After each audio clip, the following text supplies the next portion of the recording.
गे 9 दिवस पूजा तुझी, फुलते आराधना भक्तांच्या अंतरी.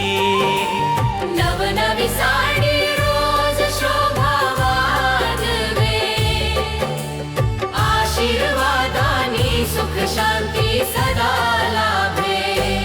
ज्योतीत तुझ्या प्रकाश मनी भक्ती जागे, तुझ्या चरणी माथा टेकता सर दुःख भागे. कुणी म्हणे शार